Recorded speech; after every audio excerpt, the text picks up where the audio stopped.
So I thought it was worth recap. So I did a masterclass back on the 12th of October, which now seems like a lifetime ago in terms of what's happened in the energy market. But I thought I'd just recap with what we were facing then in terms of problems and challenges and things that we needed to deal with. And I'll come on to what the landscape looks like now. So what's that, 7 months ago? So we were talking about a squeeze on energy as industries reopened post-lockdown. The gas storage was much lower than normal. The UK has comparably fewer gas storage facilities than other countries, and therefore we rely on imports to meet demand. And as a result of that, this leaves us more exposed. I'll talk about that because that is definitely one of the big things which has caused huge spikes, particularly in the gas market. And at the time, there was speculation that Russia was restricting output. And we all know what's happened there. So where are we now? So there was a phenomenal spike in the energy market, so the wholesale costs for both power and gas as a result of the Russia-Ukraine situation. The continued uncertainty and threats around sanctions, security and supply side issues has caused unbelievable market volatility, where we're seeing prices swing in day more than the price of electricity and gas was a year or so ago. The volatility is phenomenal. Renewables, whilst they are good, are less predictable. You've either got sun, you've either got wind, or you haven't, as by way of example, and gas fills the gap of that. And because of what's happened in the markets, the fact that we've had to have gas fill that gap at a point where the wholesale cost is exceptionally high has just exacerbated everything significantly. Suppliers, by their own admission, are struggling to price risk. And what I mean by that is, because the market is so volatile, if you're still continuing to purchase on traditional sort of fully fixed contracts, 12, 24, 36-month terms, suppliers really haven't got a clue how to price that. And as a result, are adding in a fair amount of risk and margin to those costs. So you're getting it from both ends. So you're getting increased wholesale costs, increased non-commodity costs, and then because suppliers don't know how to price it, they're adding in a fair amount of risk for themselves, which just compounds the issues further. And a really big thing, I think this is a really important thing just to make people aware of, is that credit has become an issue. So when you have a supply contract, the supplier gets the contract underwritten by a credit insurer.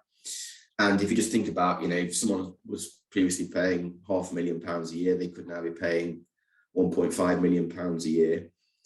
And the supplier can't get the insurance to cover that, which either means that they won't offer you a contract, or if they're taking on even more risk themselves, they'll add even further margin into the unit rate. So again, you're getting it from all angles. I thought I'd also cover this. So this is on the left, was where sort of an overview of what had changed over the last 90, 180 and 365 days as of the 12th of October. We were seeing massive price increases. And on the right, this was as of Friday last week, we were still seeing phenomenal cost increases over 90, 180 and 365 days. The swing in terms of the wholesale cost has just been unbelievable, and the pace at which it has happened has left suppliers not knowing what to do, but also businesses. Whilst we work with a cross section of sectors, manufacturing is our biggest sector by quite some way, and the speed at which this has happened has left the decision makers within businesses really not knowing what on earth to do. And in some instances, doing nothing hasn't necessarily helped the situation. I'm going to just talk just very briefly about the Made in Energy Club. So when I gave my introduction at the start, I said we'd been involved with Made in across both Midlands and Yorkshire for the last 6 years, and we work with 150 plus members. Last year, we launched the Made in Energy Club. So we were sort of dealing with everybody independently. And given what was happening in the market, we wanted to create a flexible framework which allowed everybody within that to get access to the wholesale market that they wouldn't ordinarily be big enough to get access to on their own. So we launched the Made in Club, and it allows you to purchase energy further in advance than you would on your own, and also access a market that you ordinarily wouldn't have access to.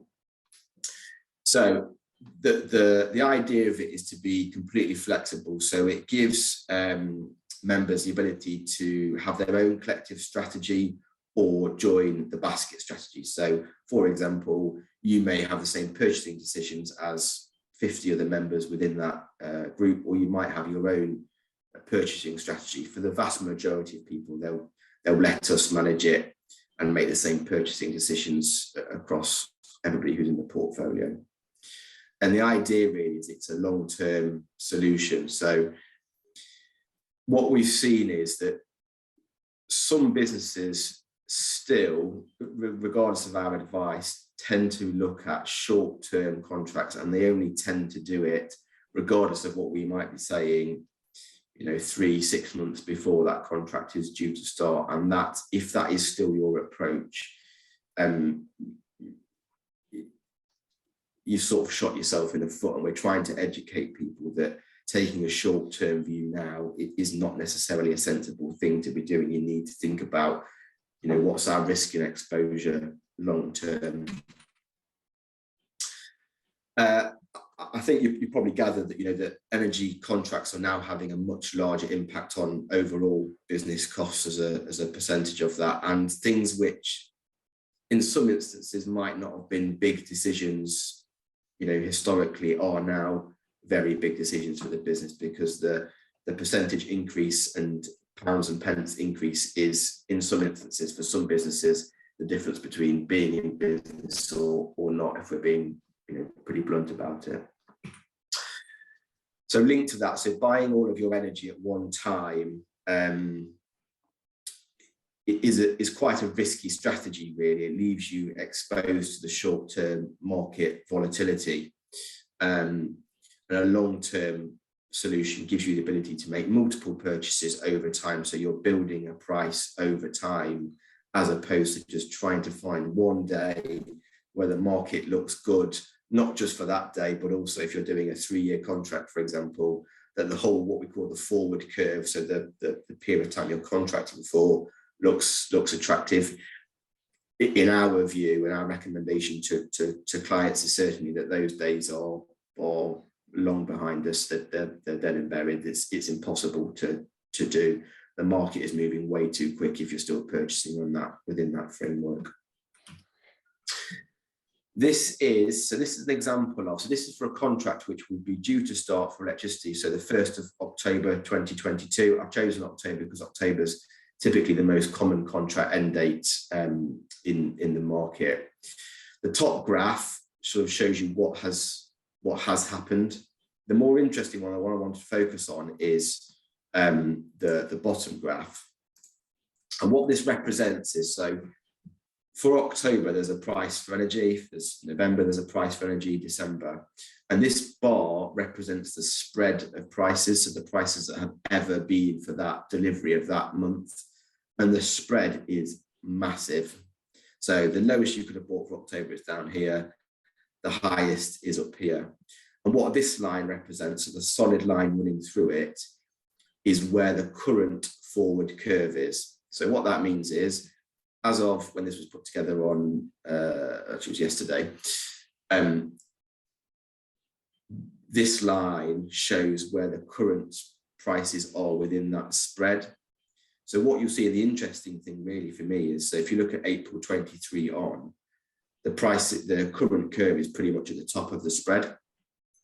So how are you going to deal with that? If you want to put a contract in place for October, if a broker or an advisor is coming to you and saying, sign a 3-year fixed deal, Should you really be doing that? I'd question whether you should be doing that, given that the forward curve is showing that prices at the highest they've pretty much ever been. Do you really want to be locking that in? I would say not. Same scenario for gas. And what we're trying to sort of, I guess, educate people on is that there is a different way of purchasing, and you can purchase blocks of energy over time. So you could purchase January, February, March as a season. You could purchase 20% of January for delivery. There's so many ways that you can mitigate risk by buying bits over time to build a price, rather than, if we go back to this here, saying, yes, I'm in a contract now, taking the weighted average of all of that. Again, do you really want to be doing that when that's right at the top of the market? I would say not. It's a more complex way of purchasing, but in our view, it is the only way at the minute that you've got a fighting chance of mitigating what is a horrific market. So just to find a little bit on the Energy Club. So it's managed by a dedicated market team. So again, if you think about when you sign a fixed contract, typically a broker, they'll come to you. You know, we've done this for clients. You sign a contract if you think it looks attractive for 1, 2, 3 years. And that's sort of it until it's time to sort of look at it again, or another market opportunity presents itself. The big difference with the Media Energy Club is that we have a team of market analysts who are literally at the minute looking at this every single hour and making decisions all the time. So it's a far more hands-on approach to purchasing, which in our view, again, people need, because they need more hand-holding than ever, because the market is so complex. This sort of probably hopefully illustrates what I've trying to been saying, which is that you can purchase varying amounts to build your final price. So in this example here, your first tranche of purchase might be 50% for April 23, and then you might have a 10% purchase, a 20% purchase, and another 20% purchase, rather than just going to market and saying, yeah, I want to purchase all of my energy for the next 3 years on today, because, you know, what's the rationale behind it? It's a far more strategic way of purchasing. And for all of our clients, as I said at the start, I know there's a couple in the call, we will be talking to you about your next renewals moving to this type of approach as a strategy for purchasing. Because if we're being honest, the old way is broken in our view. A couple of key benefits. So it gives you the opportunity to reduce costs against the current market conditions. It gives you access to the wholesale market, usually reserved for larger users, significantly larger users than the vast majority of members. It's a dedicated market team working on your behalf. You get regular market information. It gives you the ability to purchase energy up to 5 years in advance, but again, not all at one time. Point 6, it gives you the ability to make multiple purchases, as I've tried to touch on. And it's a far more tailored product. So it's about, what's your strategy? What's your appetite for risk? What does your budget look like? How do we need to link it to your budget? In terms of electricity, it gives you the ability to pass through non-commodity costs. Just for reference, that's everything that isn't the wholesale cost of electricity, so distribution costs, transmission costs, taxes, levies, all that kind of stuff. If you opt for a fixed contract, the supplier basically has to take a guess at what those costs are going to be. Again, add some margin, although they call it risk, and give you a fixed price. If you let that pass through, you're likely to see lower costs. And also, if you're then going on to do projects, whether that be things like solar, battery, CHP, that kind of stuff, you'll see the immediate benefit of that. Whereas in a fixed contract, those elements are fixed for a period of time. And then we validate those invoices every single month to a tolerance of plus or minus 5p. So, you know, you're getting accurate billing. And it also gives you the ability to reforecast consumption. What we've seen is, and this was never an issue, but when you sign a supply contract, typically you'll have what we call a take or pay, or a tolerance factor in there of plus or minus 10, 15, 20%. And if you go over or under that, then the supplier can charge you additional charges. And that was never an issue until the world we live in now. And it has suddenly become an issue because suppliers are exposed. So it allows you to mitigate risk further by the ability to constantly reforecast throughout that period of time. Final point to me, really, in summary, is if you have contracts which are due certainly in the next 12 months or so, option one is, you accept the increase and lock in the rates. I wouldn't suggest that's a sensible thing to do. Or you use a product that gives you the opportunity to reduce those costs and have the ability to make multiple purchases over time to attempt to mitigate the costs that you'll be facing. That's it from me. I'll stop sharing and hand over to Deborah. So, as that says, there has never been a better time to understand and reduce your energy consumption and develop and implement a low carbon process optimization strategy. And that's for all the reasons that we've just been through. Briefly, a reminder of who we are. So since 1994, we've helped manufacturing organisations and energy intensive organisations to develop and implement the low and net carbon strategies. I should also mention, and this prompts me to do that, something that's really important. There's a lot of grant funding out there. Please go to your local councils, find out what information there is, how you go about accessing the grant funding. As an example, Worcestershire County Council, they seem to be leading the way. They probably have up to 6 different programmes, and every different size and type of business, unusually, is offered some kind of help at the moment. Now, that includes very large organisations, as well as very small organisations. A lot of the grant funding historically has only been able to be given to SMEs, and that's because the funding's come from Europe. Some of the funding is now coming from different sources from within the UK government. So the options of sharing that grant funding have expanded.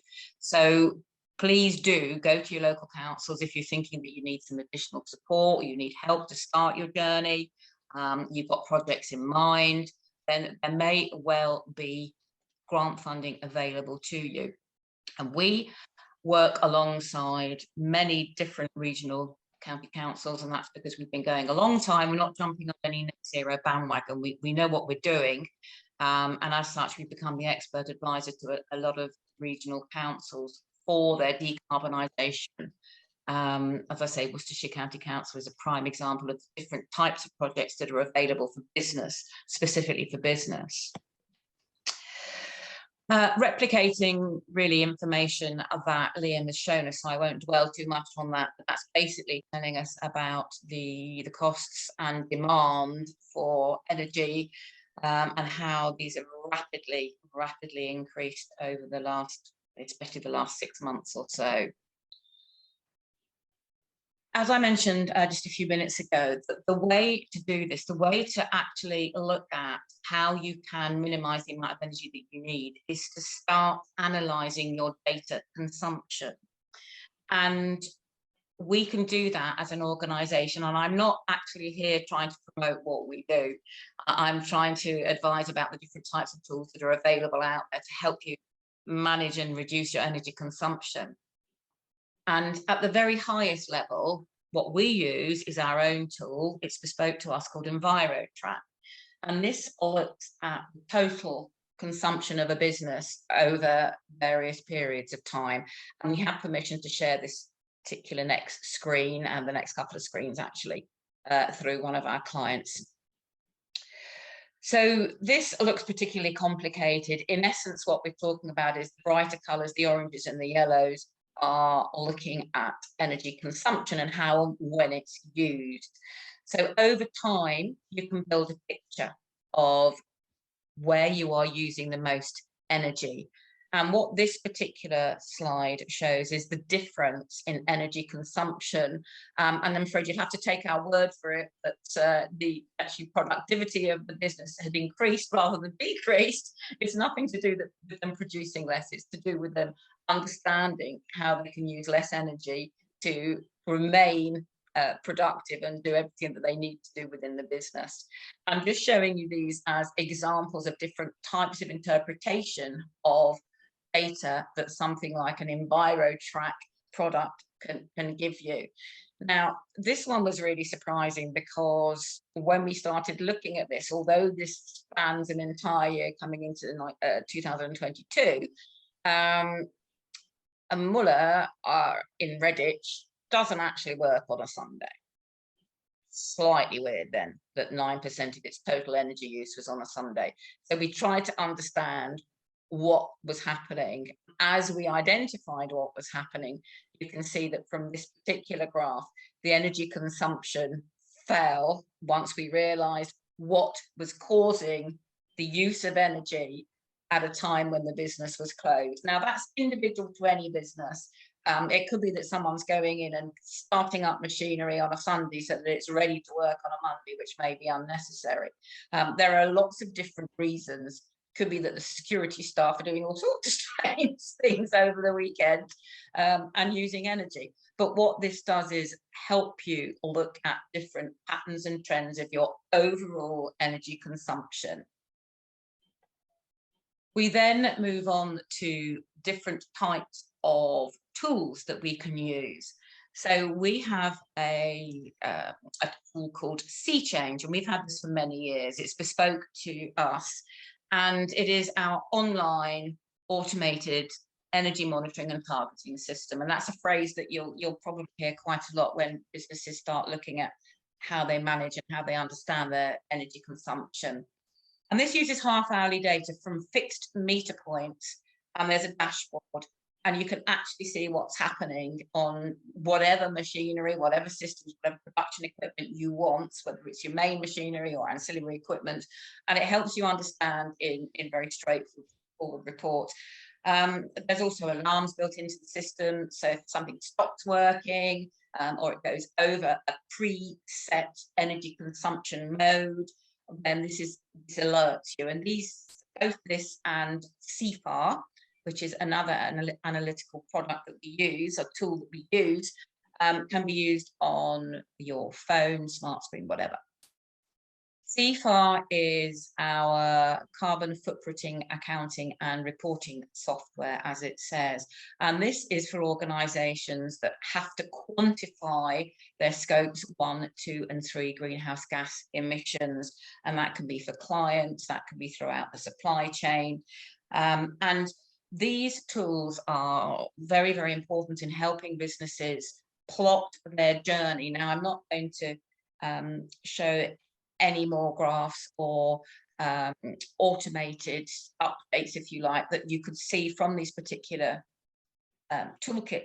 But if you wanted to, there's more information on our website, or I will be happy to go through it with you in more detail.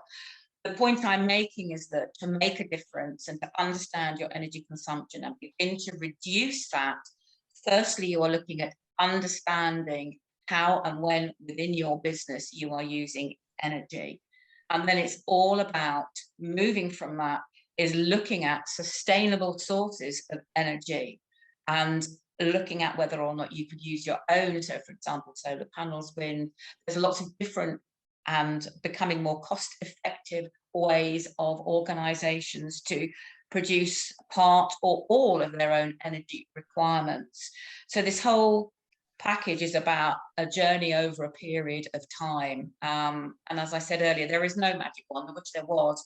But if businesses can go through this process and do go through this process, they will find that they are saving, in some cases, phenomenal amounts of money. So briefly, I have some data from one of our clients, and we're allowed to share this.